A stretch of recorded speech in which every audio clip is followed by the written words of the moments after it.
All right, here we are. Welcome back to Excuse Me TV. We have Edward Thomas Masterson in the building. Ed is a world renowned, award winning photographer, visionary, digital artist, and many other things, multifaceted. Happy to have you here. Welcome to Excuse Me TV, Ed. Well, thank you. And Appreciate being here. absolutely. Want to go into your whole life story. You have a lot of things that you've seen and been through. So we want to start in the beginning. You were born in 1944 in Philadelphia, Pennsylvania, where we are now, right? Yeah, I was born on a street called Hollywood Street, believe it or not. And when I told people that, where are you from? I said, Hollywood Street. And they think, Hollywood? So, interesting name. Hollywood. Okay, okay. So when your parents, where were they from? Well, my father was Irish and my mom was Polish. So I'm in a mixed Irish-Polish family. And a great background. Nice. Did you have any siblings? Eventually, I had two brothers, two sisters. And But you, when I was born, I was the second oldest, my sister Franny, and then came along Billy.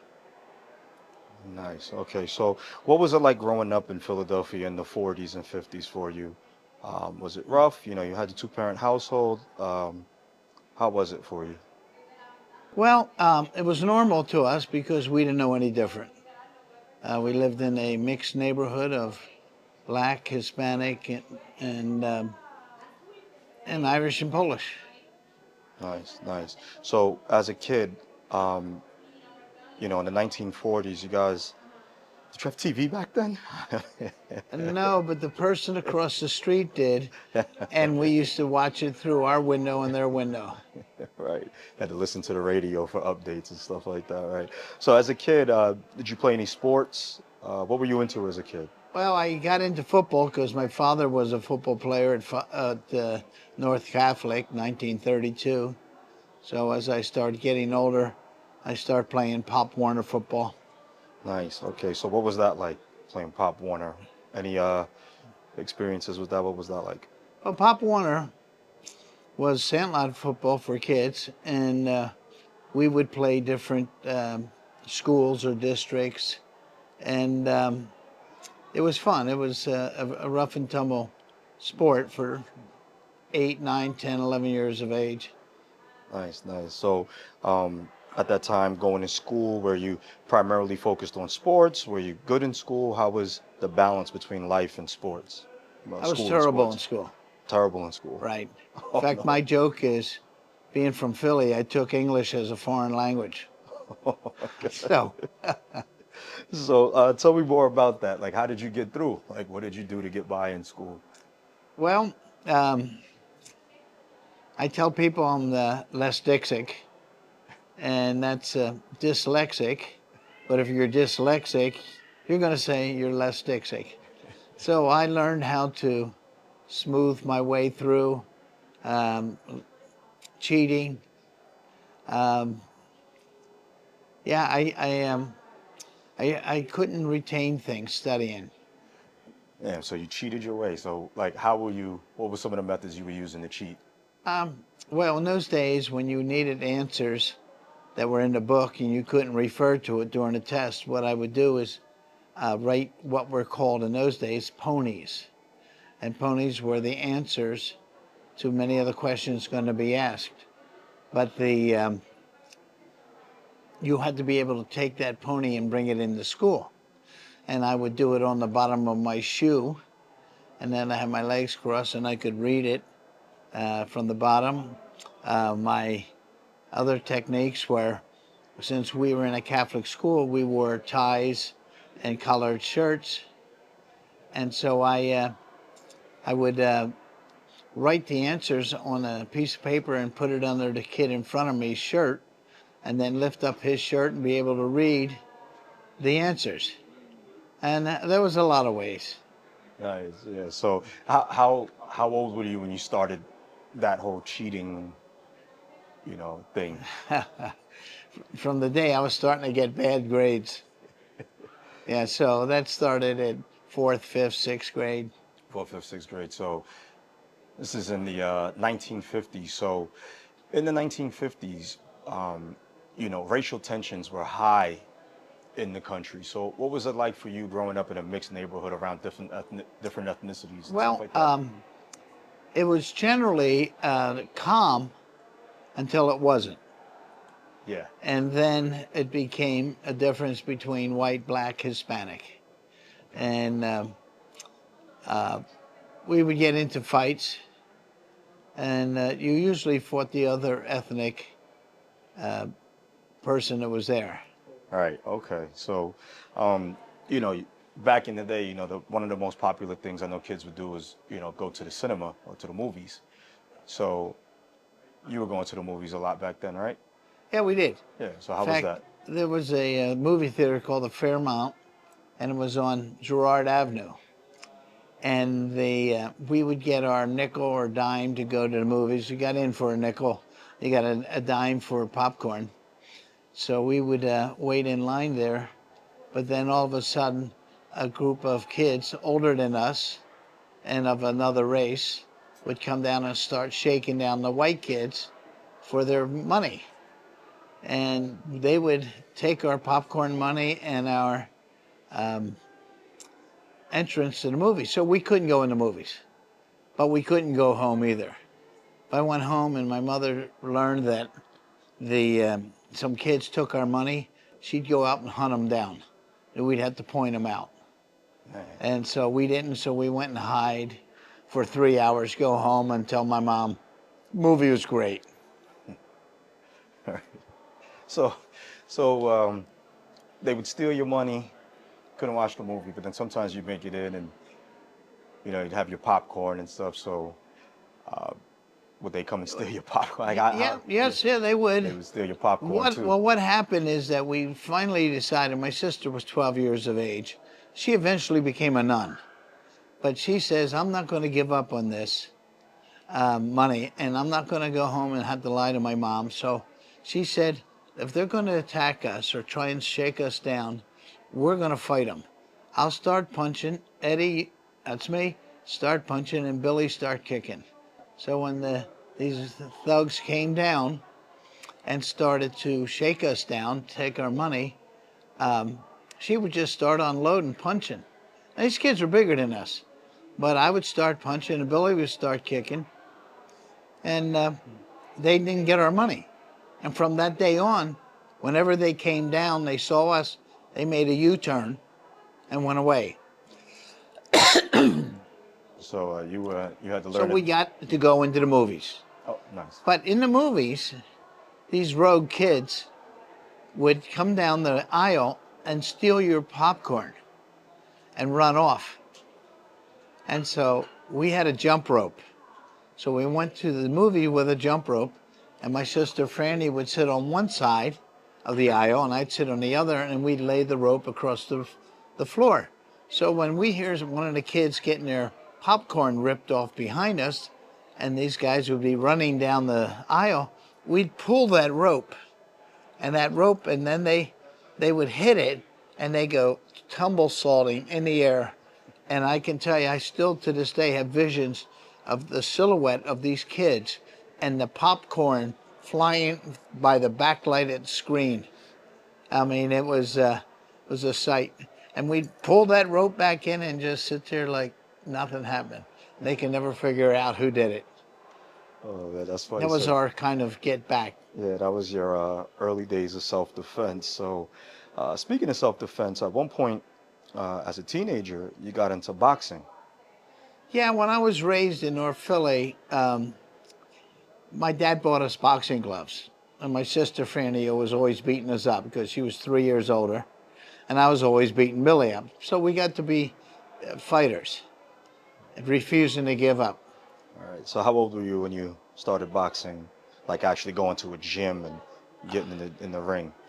I think I started boxing about 16 to a formal gym. And yeah, a formal gym. And I went to the 24th PAL in Philadelphia, and I started learning how to box. All right. And what was that like? Like when you got in there, were I you loved it. natural or were you, was it hard for you at first?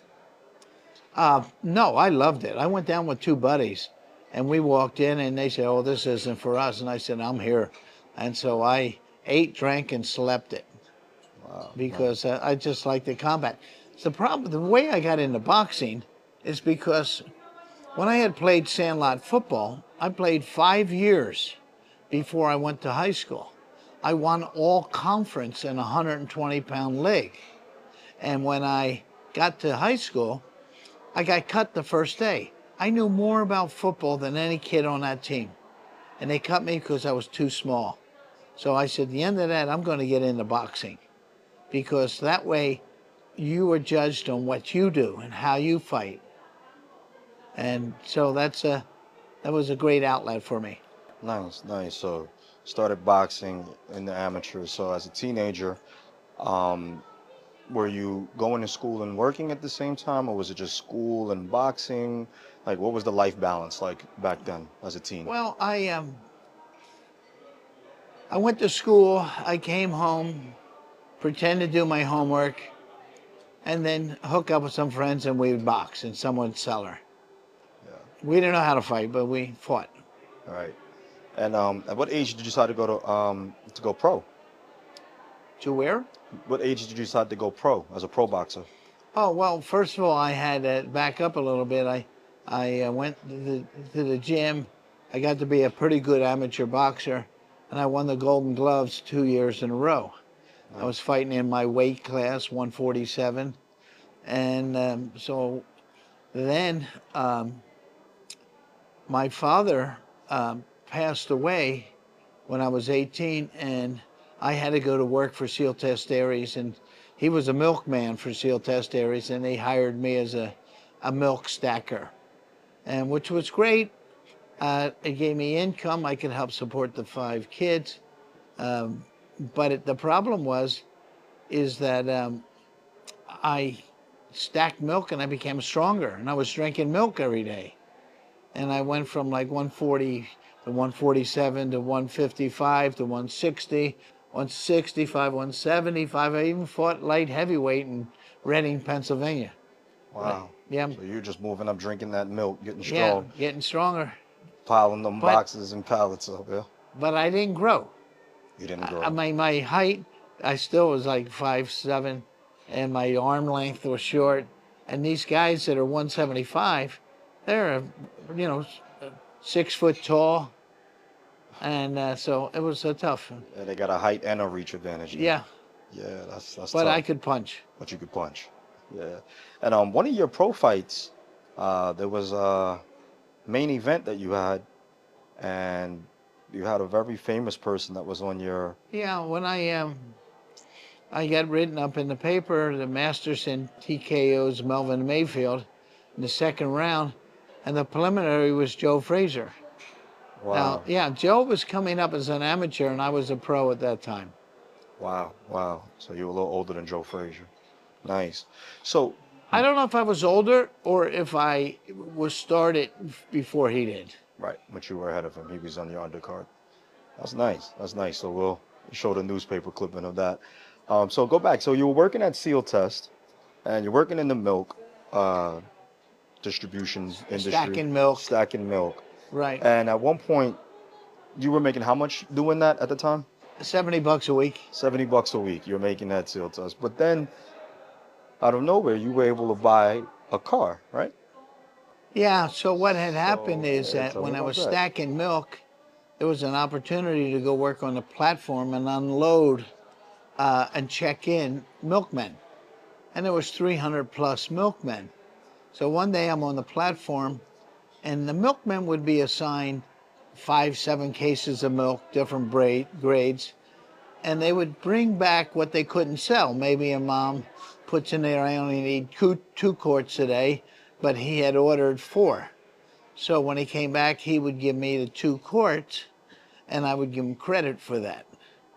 Well, what happened one day, a guy came in and he says, "Hey man, put me down for 5 cases." I said, 5 cases? You crazy? Why would I do that? He says, because I'm going to give you X amount of dollars per bottle. Well, I knew what the rate of the bottles cost. And I said, no. So I said, you give me $2 a case. He says, okay. So I went and I put it down. He would get credit for it. He never returned anything. So he was getting paid for milk that he did not return. And you were getting And I paid. was making paid cash for what he claims. Well, within 2 weeks, I had probably 300 drivers all wanting to do this. So I had to be careful how many I could let go without it being obvious. So I would end up making 100 hours a day on a job that I'm paying $70.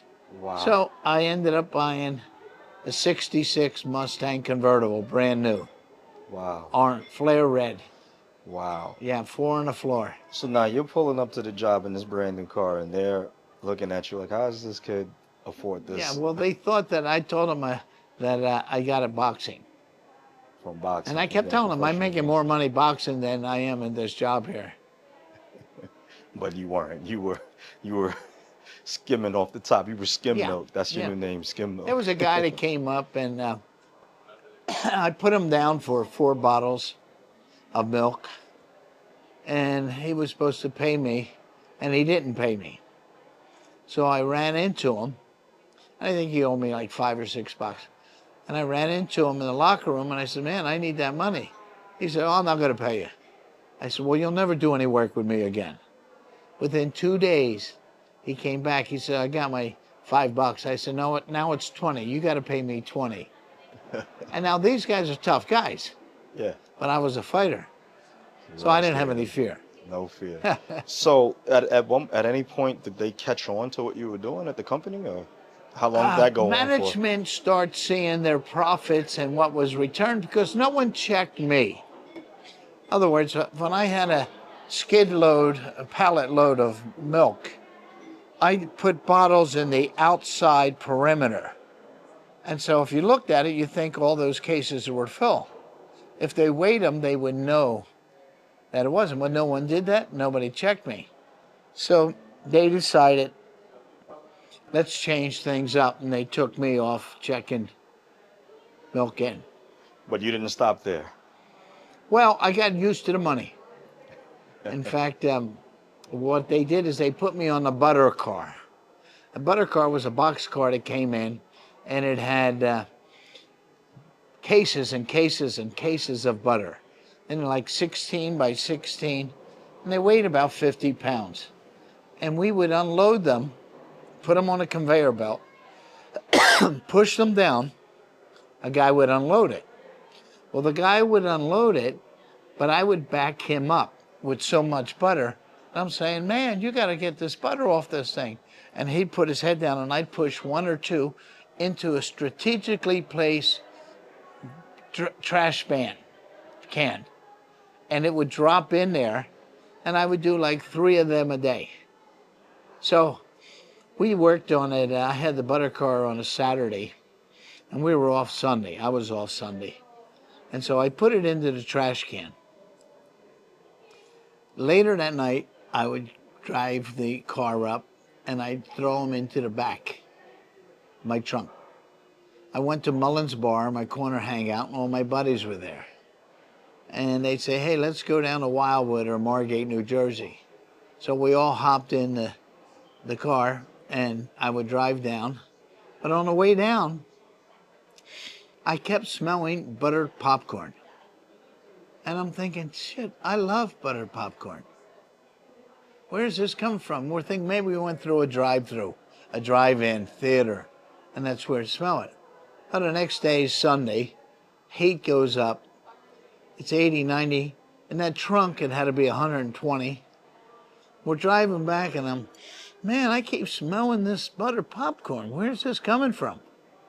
So I decide to pull over to think maybe the tires were burning or the brake was happening. But why does it smell like buttered popcorn? Till I opened up the trunk and I had about 6, 8 inches of melted butter Oh God. in the bottom of this brand new '66 Mustang convertible. Oh my God. Actually, I tried to sell that butter, but nobody wanted to buy it. Like, who's this I guy had to selling tear the butter? rugs out, right, and replace it. I mean, I had probably 300 pounds of butter. Oh my God. Just stealing butter, trying to sell butter. Oh my God. That's crazy. So at one point, um, your brother joined the military My brother was, joined the military, around that time. so that I became sole survivor, and during that time, I was, I could not be drafted. So, but so I lived in the neighborhood, and the neighborhood was getting rougher, and the I used to hang out at a hoagie shop. My father had just passed away, and what we would do is we roved the neighborhood until we saw the beer distributor truck. In those days, they would distribute beer to your back porch. So after they distributed the beer, we would go up to the front door and knock on the door. Anybody home? Knock on the door. Nobody home, then we climb up in the back and steal the beer. And we would take it down to the railroad tracks and store it in a boxcar till we all got together at the hoagie shop, and then we'd bring the beer up and we would drink in there. So one time, we're up there drinking it, and we're sitting out in lounge chairs. And it's the summer, it's night, and we hear bang, bang. Shit, what the hell was that? And we're looking, there's a guy running, but he's stumbling. And when we're looking at him, and then all of a sudden behind him, there's another shadow appears, and then flash, flash, and then bam, bam. We saw the flash before we heard the bam. We jumped through the hoagie shop door, ripped through the screen, and jumped over the counter. We're behind the counter and we're looking over, and we see the guy coming through, and he trips over the lounge chair. Now, this hoagie shop had floor to ceiling windows, and they painted the bottom part with an advertisement like Frank Beverages or Coca-Cola. So I could look out the door and see this guy's feet on the ground, but I couldn't see him. Then the other guy comes in, and he's standing there, and when I hear is bam, bam, and I see his shoulders going like this, and I see through the door this guy's feet, or every shot hits him, he jumps up, all right, from the impact. So we said, damn, we're ducking, and then everything goes silent, dead silent. About 5 minutes later, people in the neighborhood came out, and they start surrounding him, and we came out. I went over the counter, and I went out there, and I saw this guy had like 6 black holes in his back.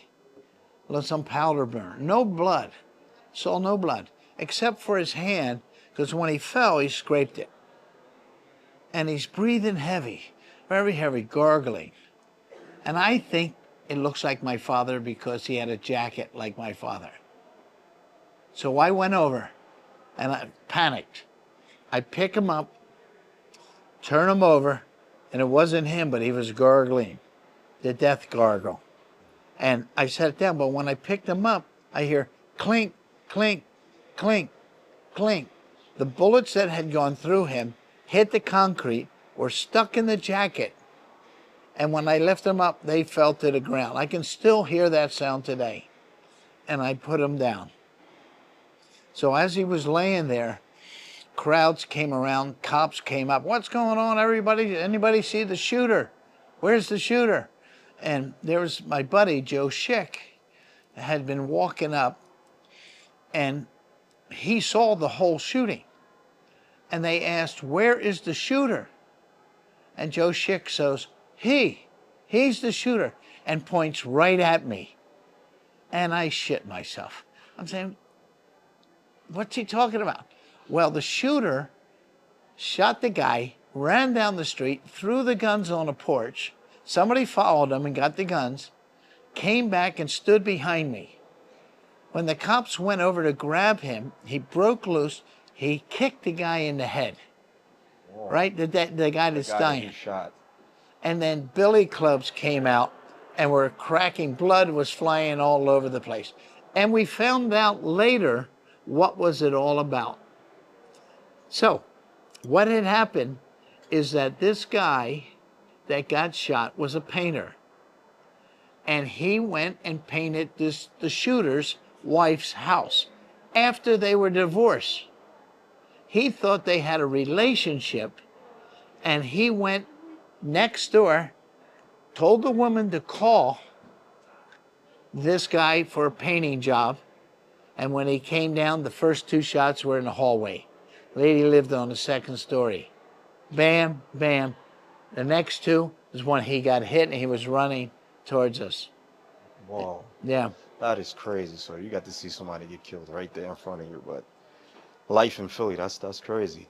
Okay. So, how old were you when that happened? About 18, 19. 18, 19. I had that PTSD. I mean, it was terrible. Man, that's crazy. So, into your 20s, you're still working at Seal Test? Still doing this around that Oh time? yeah, yeah. So I you're had working at to. Seal The Test? kids, the family. Right. My sister went away and became a nun, and so we had one less mouth to feed. But grandmom came in and lived with us, and so we're living on Social Security and what I'm making. Okay. And you were still making that I was good still Seal making Test that money. money, yeah. You're still making that money. But at one point, you were doing that for a while. They start catching on. But then at one point, you get drafted, right? You get Yeah, drafted into the because my brother military. got So how out did of the that happen? service. Because you said you weren't draft eligible. You were last survivor. So how did that Right. happen? When he got out of the service, they reclassified me, and I went into the military. Which branch? Well, Army you get drafted into. The Army. Okay. So you go into the Army. What was that like? Because at this time, the Vietnam War is in Full full blown. swing. Yeah. Full blown. So were you nervous saying like, oh my God, I'm going to go to Vietnam? Well, What was going through your mind when you got drafted? when I got drafted, they sent me to Fort Bragg, North Carolina. Okay. And I went through all the training. And while I was in boot camp, I'm 20, 25 years of age at this time. And I had already been boxing. And I told the drill sergeant I wanted to be, I wanted to get on the boxing team. So I'm boxing. I am stealing money from Seal Test Dairies. I didn't want this to be my career because I always had some art talent. My brother gets reclassified when he's released, and that means that I am. He got drafted. He didn't draft. He signed up for the Navy, and what he did is that relieved me of. So I had to work and take care of the family. Okay. When he got out of the service, I had the opportunity now to not work at Seal Test Dairies and support the family. So my interest became as a photographer. I had a friend of mine, and he got me introduced to a Mel Richmond, which was a large photo design studio on City Line Avenue. And I became a film processor. I also learned everything about photography. This is 8x10 cameras. This is Campbell Soup labels.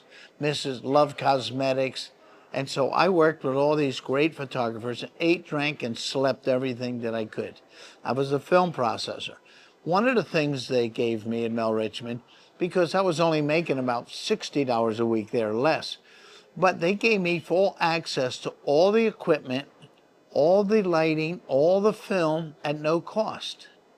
So I would go out and shoot rock groups that are playing in local clubs and take a picture of them, make an ad for them, and then print 100 8x10s. I would put press type on there of their names, whatever their names was and their contact number. I would charge them $100 for 100 pictures. Okay, but I was getting them for $20 a piece. So now I'm making some money again. I had to sell the car. I couldn't afford that anymore. And I was taking pictures, and I got an opportunity through a friend to work at Mel Richmond. Mel Richmond was a big photo studio. They made sets like like this room is. I mean, and they would do these sets and have models, and it was great. I just learned a lot of stuff. I'm a little lost right now. Ah, well, so you're at Mel Richmond, you're working as a film processor.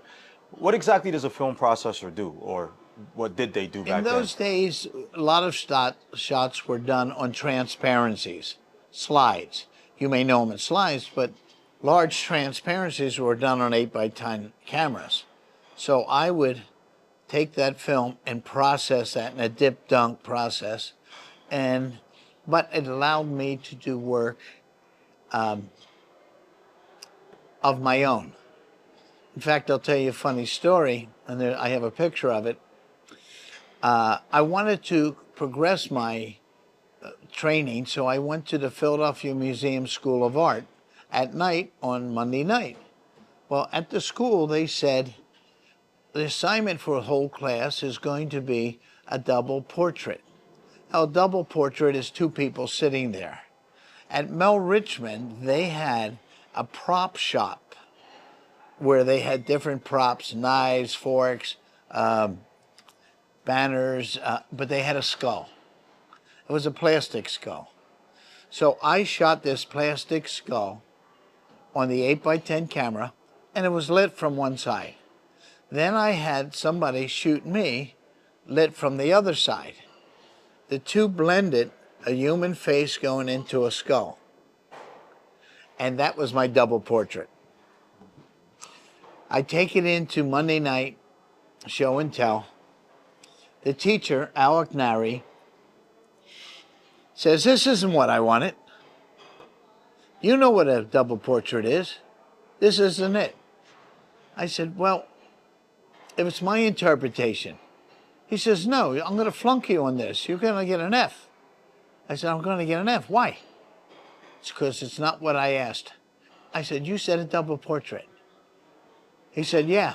I said, "Wait, Mr. Ignari, isn't this the Philadelphia Museum School of Art? Aren't we supposed to be creative? Isn't this a creative interpretation?" He says, "Yeah." Okay, gave me an A. I quit. I never went to school again there. Wow. Because he asked me, "How did you do it?" The teacher's asking me how I did this. Wow. I think I ran out of the school. Wow.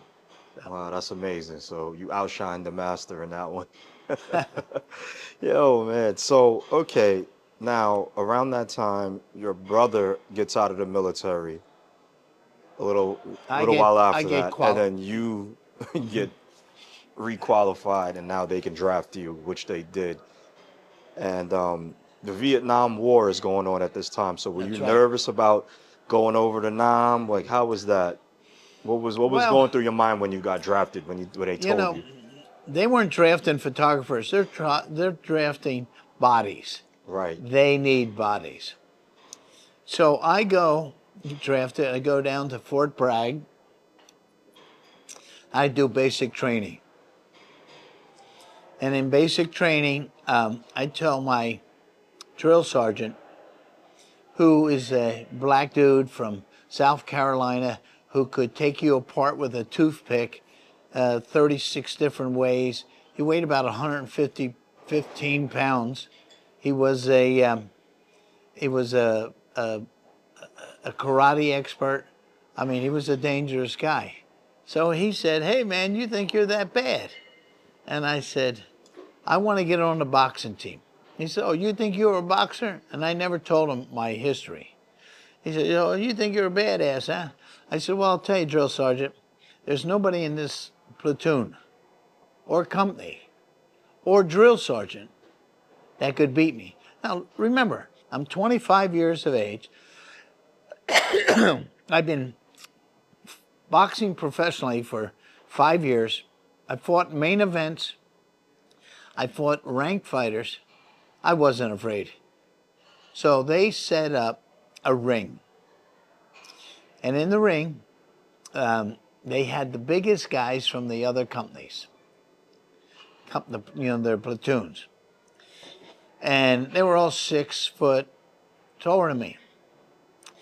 Now, the problem that the military had in doing this is that they didn't have the proper equipment. We had no headgear. We had no mouthpieces. Nobody wrapped your hands. And they had pillows for gloves. You put it on and the hand would go like this. Whoa. All right? So they bring in this dude, big guy from South Carolina, 6'3", but he's 18. I'm 25. Right. He's 18, and we go out, and he's dancing around like he's Muhammad Ali. He doesn't even know how to fight. Don't even know how to hit. I threw 3 punches. None to the head, all to the body. Down they went. Man. So I beat everybody. They had 3 fighters, all of them. So they turned around and they said, okay, there's a guy up the next, so next week I'm going to fight another guy. And this guy's like my Muhammad Ali. We step in the ring, pop, pop, pop. This guy's throwing punches. He knows how to fight. Now, I'm smaller than him. I'm lighter than him. And he's starting to hurt me with punches. I slip inside. I throw a right uppercut. I throw a left hook. I throw another right hand. Nobody's there. Down he goes. But that's it. They stopped the fight. But I broke those bones. Yikes. You see? Yeah. And those bones, then I couldn't fire a rifle. But they said, we don't care, Masterson, we need every swinging dick we can get in this army. So I ended up firing expert in the M16, the 45, and the shotgun, even though I had an injury. And then eventually I got let out. But I let out with the GI Bill. And so you had to be in there for 6 months. But I was in there for 6 months, 3 days. Just made the cutoff. So let me tell you how I got out, which is interesting. So now I'm a rifleman, and they put me as a supply clerk, okay? And the 12th MP group and the FBI knew that I was demoted. And so they couldn't call on me for photographic. And so they knew that I had a letter to try and get out from the priest, my mom, my aunts, and everybody trying to get me out of the military. So Colonel Vance comes up and he says, hey, Southern white general, he says, now understand, Masterson, you're trying to get out of the military. Is that right? Do I hear that? And I said, yes, sir, I am. And he says, and I understand that you have a hardship case, is that right? I said, yes, I do. I said, I got kids at home. And he says, well, you know, we need every swinging dick there is in this army. And I'll look into it, but I can't guarantee you nothing. I went, shit, I'm not getting out, okay? So he says, I go back to the barracks. I'm in the barracks, and a couple of days later, I'm in chow line. And I said, the guy in front of me, I said, where do you work? He says, I work at headquarters. So I said, if somebody was getting out of the military, who would be the first to see that? He said, me. I process all those. If you're getting out of the military, I'll see it. I said, you got to kid me. I said, my name's Masterson, PFC. Here's my number. I want you to contact me when that paperwork, if it comes up. I don't know it's going to come up, but man, I want to get out of here. He said, okay, I'll do that. So he takes the paper. He goes, got my name. He, every day, or every week I'd call him. Hey, anything on man? No, nothing. I told you I'd call you next week. Anything? You got anything? No, I told you I'd call you. This goes on for 3 or 4 weeks. And I'm thinking, man, I just got hosed. I mean, I'm not getting out of the military. I'm going to go. And now I'm a rifleman, all right? And I'm getting up on 6 months.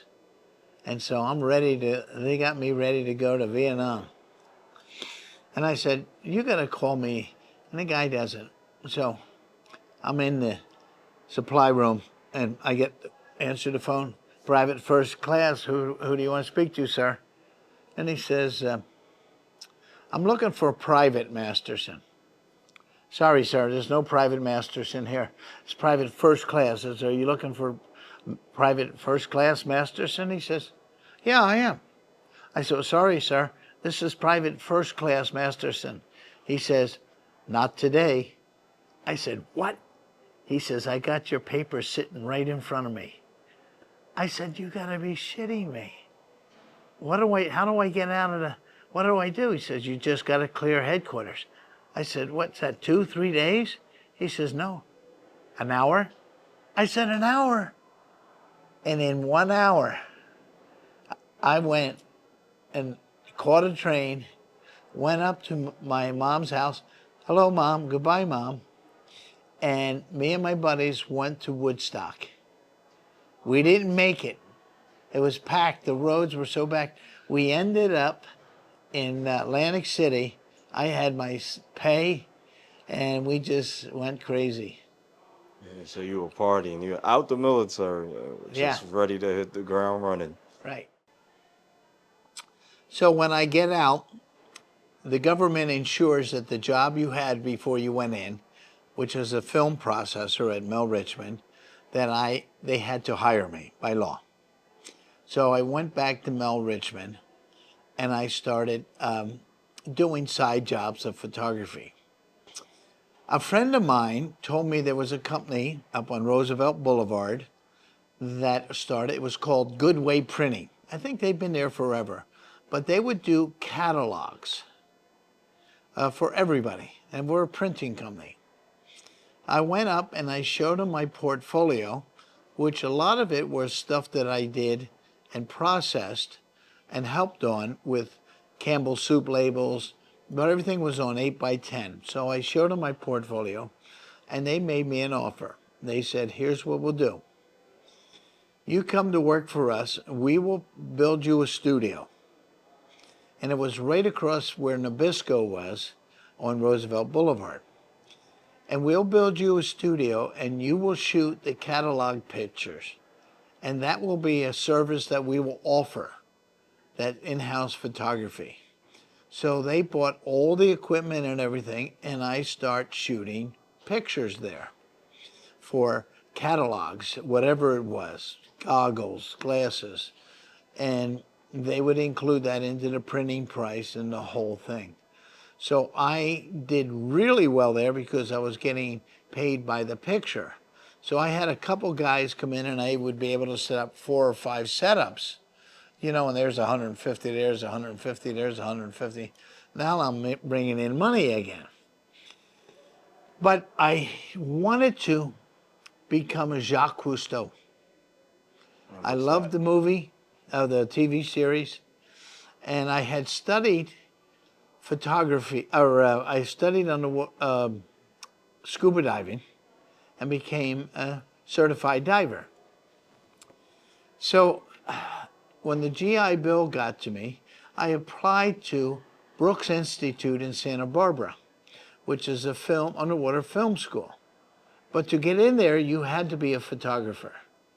But I had 8x10 transparencies, which you didn't need that, okay?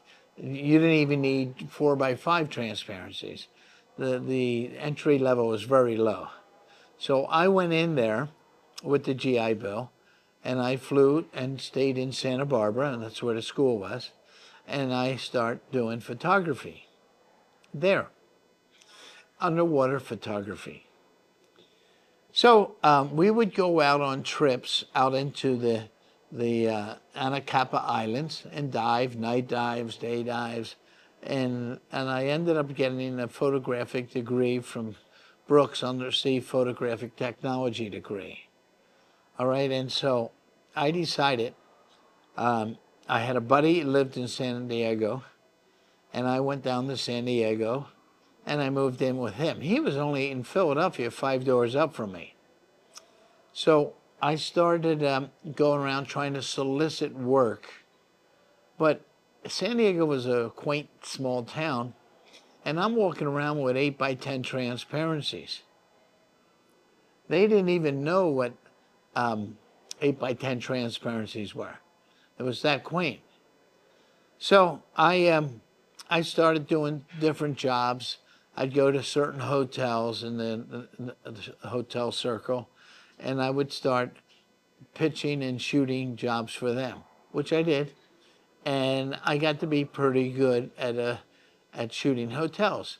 Well, the reason is I didn't shoot the hotels with strobes. I used hot lights, and I lit them the way we would light sets at Mel Richmond for furniture companies. Of spotlight over here, fill light over here, that type of lighting. And I would shoot it on tungsten film or daylight film with a filter, and they would come out beautiful. Nobody in San Diego was doing work like that.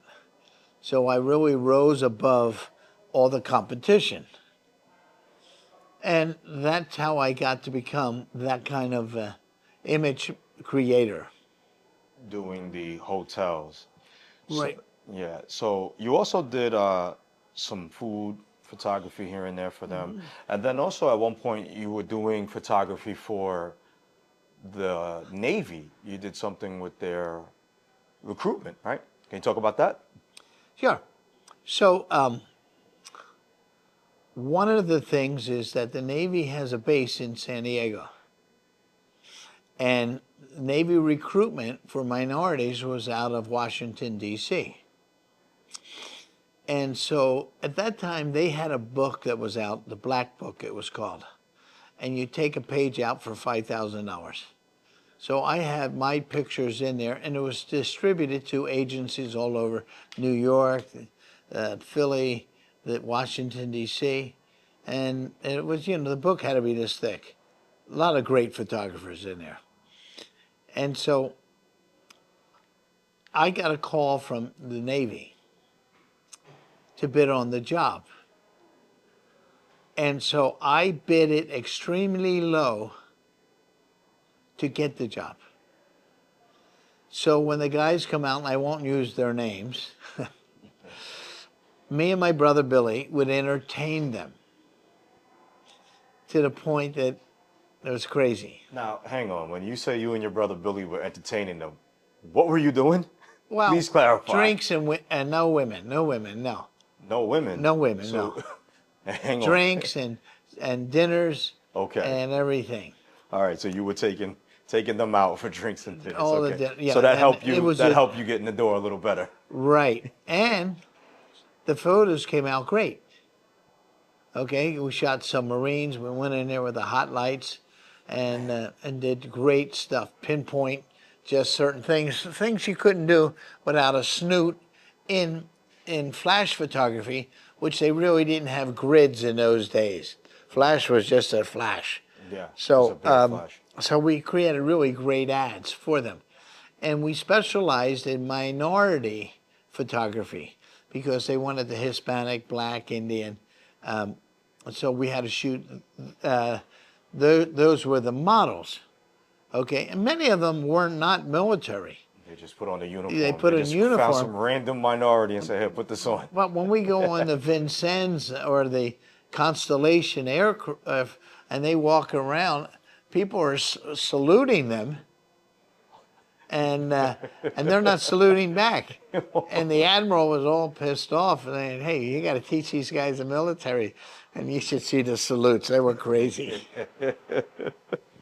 So we ended up getting all of that kind of contracts. But better than that, since I didn't mention any names, they wanted us to shoot it. So they wanted us to shoot it, and so they told us what the low bid was. Ah, so you had insider information. Yes, Yeah. Cool. a little bit of Philly there.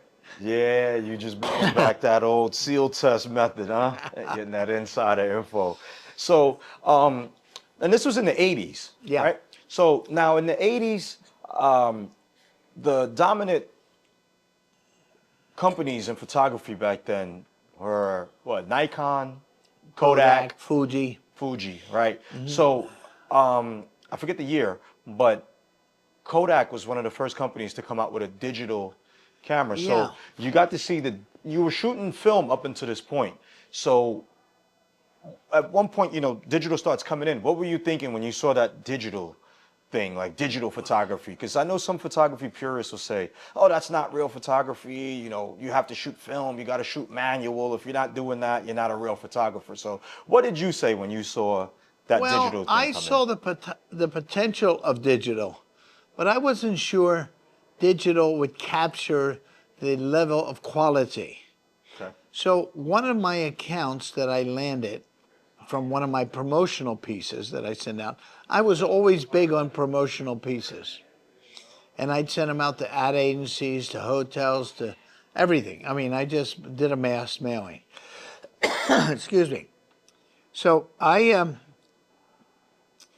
got a job to shoot the Carlisle in New York City. Okay? And Carlisle so, Hotel. yes. Nice. So what I did is I packed up a 4x5, a Mamiya RB 67, 2 1/4, 2 3/4, 35 millimeter film, and they were all film.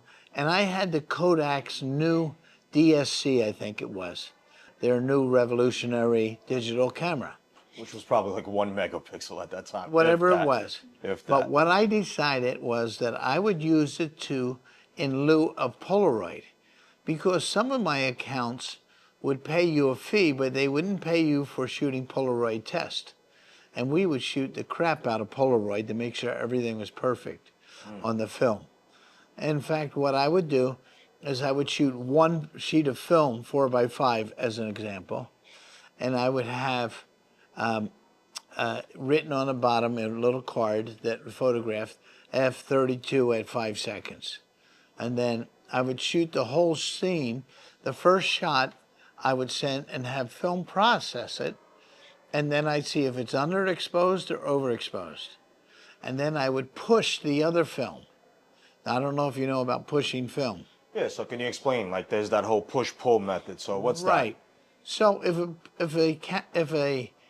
an image that you have is underexposed by a half stop, in your processing you can push it and overdevelop it and get it properly exposed, and vice versa, underexpose it if it's overexposed. And that's push pull, and that way you don't have to bracket each shot. You can shoot one shot, test it, and shoot everything at a set f-stop in time, and then process accordingly. Well, what I was doing was looking at this as the digital as giving me an example of what I want to capture. I could see it. I could put it into my computer. I can look at it and say, wow, first shot I did was the lobby of the Carlisle Hotel. Perfectly balanced. The light, everything. Unlike film where you have mixed light.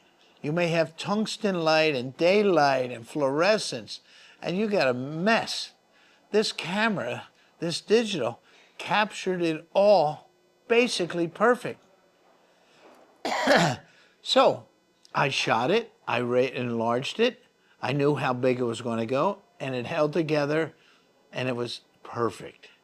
I shot the whole thing. To this day, I still have not unpacked all the film and 8x10 or 4x5 cameras and a 2 1/4 that I boxed up for that that shoot. shoot. And that was when, on the way flying back to San Diego, I edited the whole shoot on my computer and put it to a CD or a DVD. Wow. And I sent them that. Wow. And that was done on digital. So that Yeah. was that your first digital project? Yes. And from there forward, did you start doing everything with digital? Never went back to film. Never went back to Never film. went So back to in the film. 80s, you were doing Hmm. digital. So you've been doing digital now almost 40 years. Yeah. Wow. Nice. Nice. Okay, so you're one of the early adapters of digital photography. You didn't reject it. You embraced it. You accepted it. So what were some of the big steps that you took moving forward with that to go to the next level? Well, I realize the potential of digital, and you're not dealing with film and processing, and you can use the card over and over and over, and it was a great advantage. So I saw that with the digital, there was a lot of opportunities for digital retouching, and I didn't know how to do that. So I hired a Chinese fella named Yao Ping Zhou. Yao Ping Zhou was from China, spoke English very well, and I learned by looking over his shoulder the retouching with Photoshop and other other programs. And I watched what he did, but I would direct him and say, no, let's knock the color down on that. Let's bring this in. Let's merge this. And I realized how great it would be because I was exploring with double exposure, triple exposures with film with using 3 cameras, 3 4x5 cameras. Take one here, shoot that, shoot this, and shoot, and then have it processed. Man, with digital, it's done like this. You got 3 cameras. So, and Yao Ping was a big influence on my creative direction and what I can do. Well, now I'm creating images that other people are not seeing, or do not see visually, and they're just taking shots. Now I'm merging images and I'm getting recognition. So Yao Ping contacted his government and told them what we were doing. And they invited me to go over for a 1 month tour lecturing in China, okay, and of all these universities. I got a hold of the UN and they wanted part of it and they sponsored it. And I went over there and I think I was making $5,000 a week, which was good money. And I spent a month in Beijing, Suzhou, a bunch of cities, teaching colleges. And what was very interesting as a little side note, they didn't speak English. So I would have a slideshow and yep, and we'd show a picture. Okay, the first thing we're going to do is we're going to shoot this vase, let's say. And then Yao Ping was going,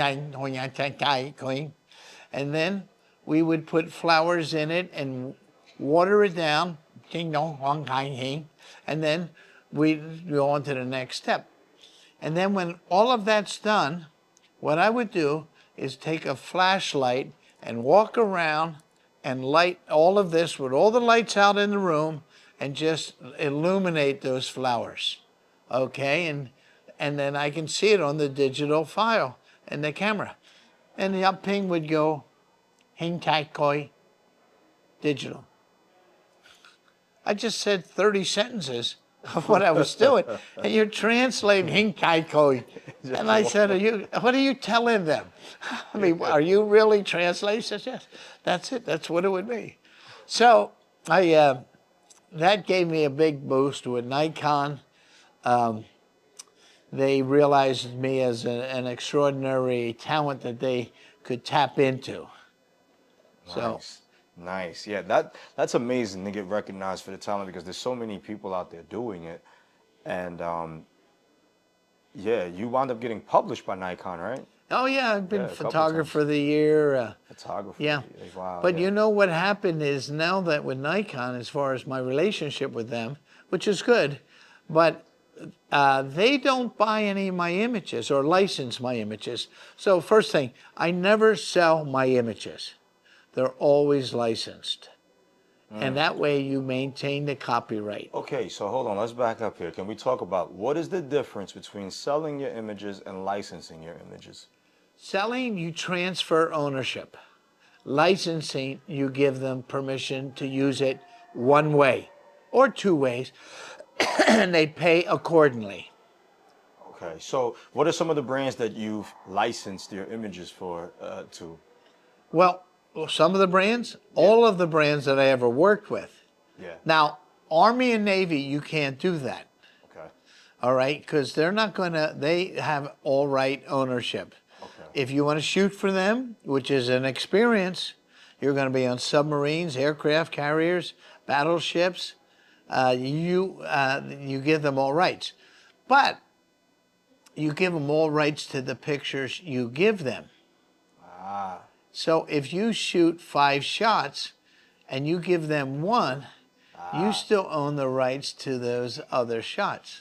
Right. That's a little Philadelphia there. Nice, nice. Okay, so I know you've gotten to, you started out playing football. You eventually got into boxing, but then at some point you started shooting some golf and polo.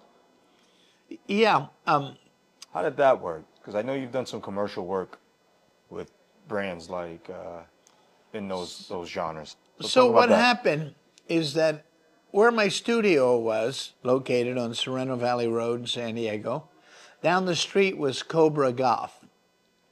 Cobra Golf was a brand coming up. They did probably 700,000 a year.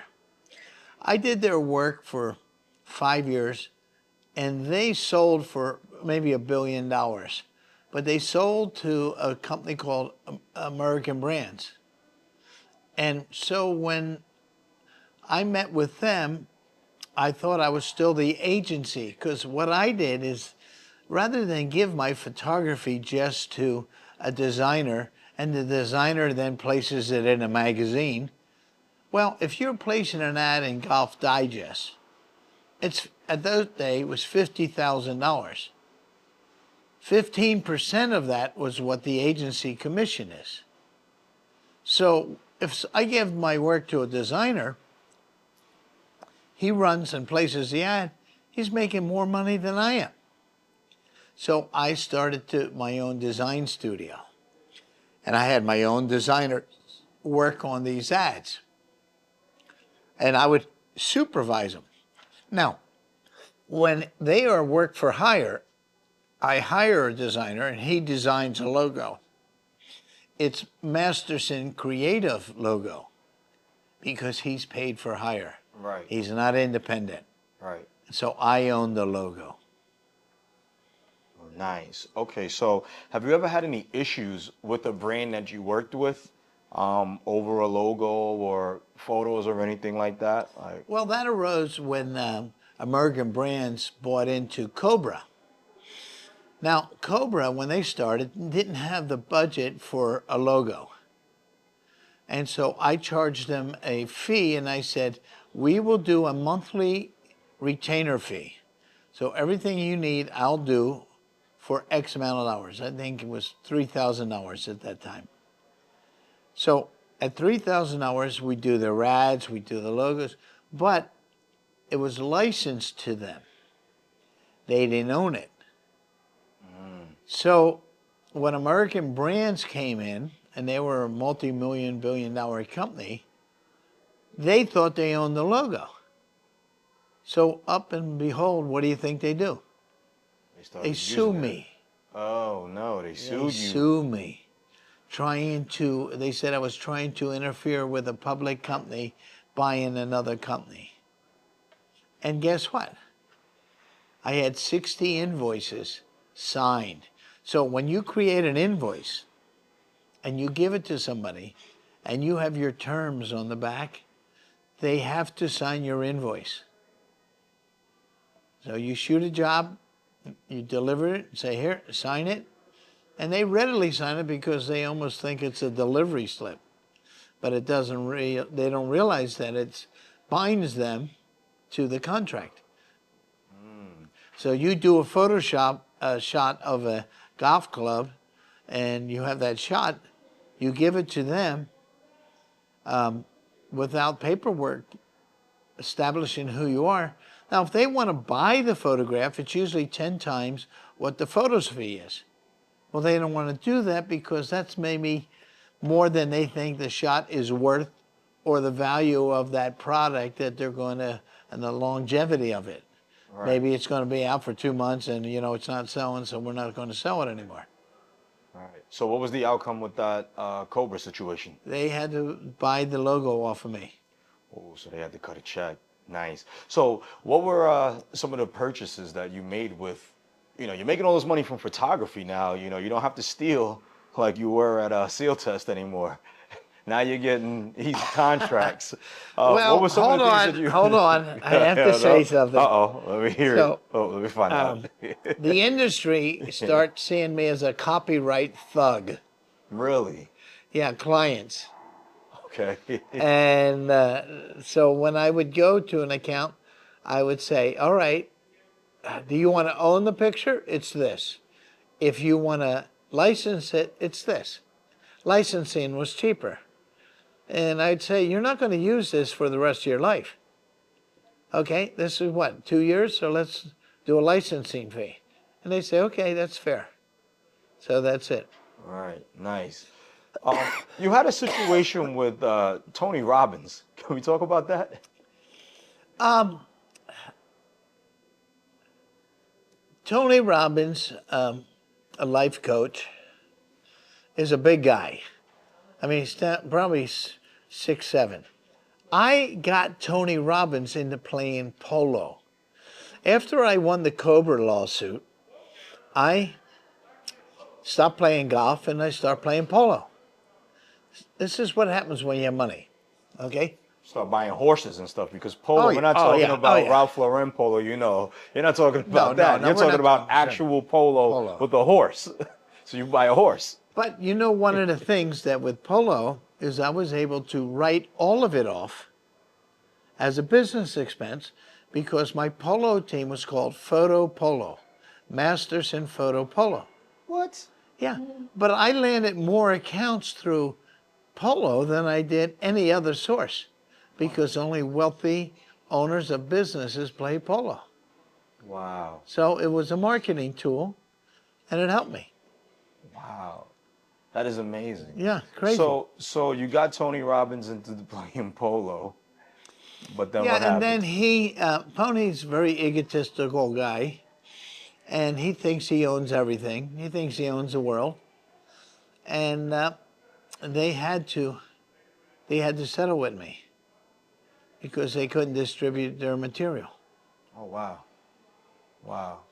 Okay, that's interesting. So now I just wanted to, I'm curious to know. So, because I know you've had the properties in California and Cancun. What are some of the places that you've gone? Where's photography taken you? Like some of the places, you know, you did the lectures in China.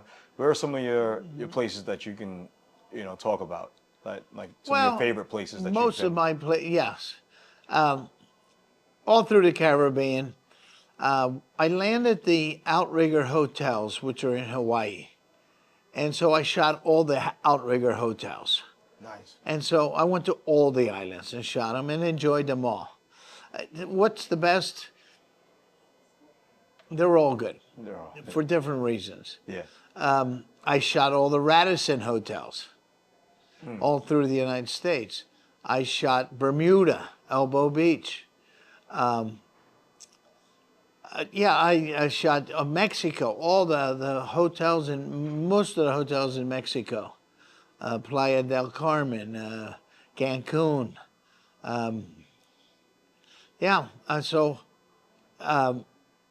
The biggest thing that I would say to aspiring photographers, create your promotional piece, hand it out like it's candy. Take it wherever you go. I would go into a 5-star resort area and sit at the bar and have my portfolio in my bag. I would sit with a gentleman and say, okay, what do you do? Oh, I'm the director of marketing for a pool company. Really? So I've done some spa photography. Let me show you what I've done. And you know, the next thing, they're having a few drinks, and you land an account. Nice. Nice. One thing that I learned is people buy one thing. People sell one thing. That's the same thing. If you're wearing a shirt that you purchased and you paid X amount of dollars for it, you bought with confidence that it was a good deal, it was worth the money, your hard-earned dollar, and that you were getting your value.